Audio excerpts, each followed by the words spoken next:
श्री सतगुरुदेव भगवान की जय। सुहादस्य वप्रमातस्त्वं रक्षन्त वध्य समन्ततः भवन्ति बहु विघ्नानि कार्येण व विधानी। तुम्हारे मित्र सावधान होकर चारों ओर से तुम्हारी रक्षा करें, क्योंकि इस प्रकार के कार्यों में अनेक विघ्नों की संभावना होती है। विप्रोषितस्य भरतो यावदेव पुरादितः तावदेवाभिषेकस्ते प्राप्त कालो मतो मम। जब तक भरत अपने मामा के घर हैं, तभी तक तुम्हारे राज्याभिषेक का उपयुक्त समय है, ऐसा मेरा मत है। कामम खलु सताम वृते भ्राता ते भरतः स्थिते ज्येष्ठानुवर्ती धर्मात्मा सानुक्रोशो जितेन्द्रिय किंतु चितम मनुष्याणाम नियत्य मित में मतिः सताम तु धर्म नित्यानाम कृत शोभी च राघवः।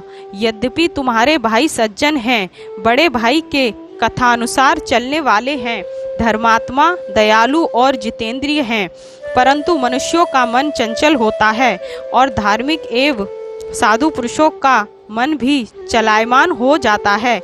इत्कुतः शोभ अभिगुण्यातः शोभाविन्यभिषेचने विजयति रामः पितरम विभाद्या भयाद्य ग्रहम। हे वत्स, कल को होने वाले अपने अभिषेक का सिमरण रखो। अब अपने घर को जाओ। पिता की आज्ञा पा पिता का अभिवादन कर राम अपने घर चले गए। प्रविश्य चात्मनो वेशम राज्ञोद्दिष्टे अभिवेशने तत्क्षणेन च निष्क्रम्य मातुरन्तः पुरम ययो। राजा दशरथ द्वारा अभिषेक की आज्ञा के अनंतर श्री राम अपने भवन में गए। फिर वहां से वे तुरंत अपनी माता के भवन में चले गए। तत्र त्वां प्रवणामेव मातरम सौमवासिनम वाग्यताम देवतागारे ददर्श्याचितम श्रेयम। वहां जाकर उन्होंने देखा कि माता कौशल्या रेशमी साड़ी पहने हुए उपासना गृह में बैठी हुई, मौन व्रत धारण किए हुए प्राणी मात्र के मंगल की कामना कर रही हैं।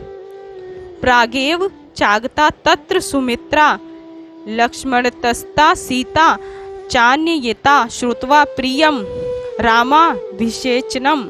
सुमित्रा और लक्ष्मण वहां पहले ही पहुंच चुके थे।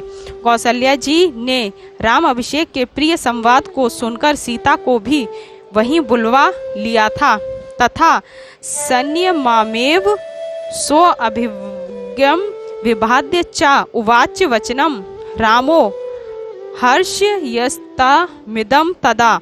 उसी समय श्री राम भी वहां पहुंचे। वे माता को प्रणाम कर और उन्हें प्रसन्न करते हुए कहने लगे, अम्ब पित्रा नियुक्तो अस्मि प्रजा पालन कर्मणि भविता शो अभिषेक्यो एयम यथा मे शासनम पितु। हे माता, पिताजी ने मुझे प्रजा पालन की आज्ञा दी है, अतः मुझे कल ही पिताजी की आज्ञा से राजभार ग्रहण करना होगा। एतत् श्रुत्वा तु कौसल्या चिरकलाभि काक्षितम हर्षबाष्पकुलं वाक्यमिदं रामम भाषत। यह सुनकर चिरकाल से राम राज्याभिषेक की प्रतीक्षा करने वाली कौशल्या नेत्रों में आनंद के आंसू भर श्री राम से बोली, वत्स राम चिरंजीवी हतास्ते परितपंथन ज्ञातिन्मेव त्वं श्रिया युक्तम सुमित्र्यास्य नंद्य। हे राम, तू चिरंजीवी हो, तेरे शत्रुओं का नाश हो। राजलक्ष्मी पाकर तुम मेरे और सुमित्रा के बंधु बांधवों को आनंदित करो। इत्येव मुक्तो मात्रेंद्र रामो भ्रात्रम ब्रवीत प्रांजलि प्रेह महासिनर महाविषि विवेक्ष्य सम्यनिव। माताजी की ये बात सुन श्री राम विनीत भाव से हाथ जोड़कर बैठे हुए अपने लघु भ्राता लक्ष्मण की ओर देखकर मुस्कुराते हुए बोले, लक्ष्मणे मां मया सार्ध प्रसादी त्वं वसुंधराम द्वितीय मे अंतरात्मानम तुमाम्य शिरुपथिस्थिता। हे लक्ष्मण, तू मेरे साथ इस पृथ्वी का शासन करो। तुम मेरे दूसरे आत्मा के समान हो, अतः यह लक्ष्मी तुम्हें प्राप्त हुई है। सौमित्रे बुदुक्यो भोगस्त विमिष्टान राज्य फलानी चा जीवितम चा ही राज्यम चा त्वदर्थ भी काम्ये। हे लक्ष्मण, तुम अभिष्ट भोगो और राज्यफल को भोगो। मेरा जीवन और राज्य सभी कुछ तुम्हारे लिए है।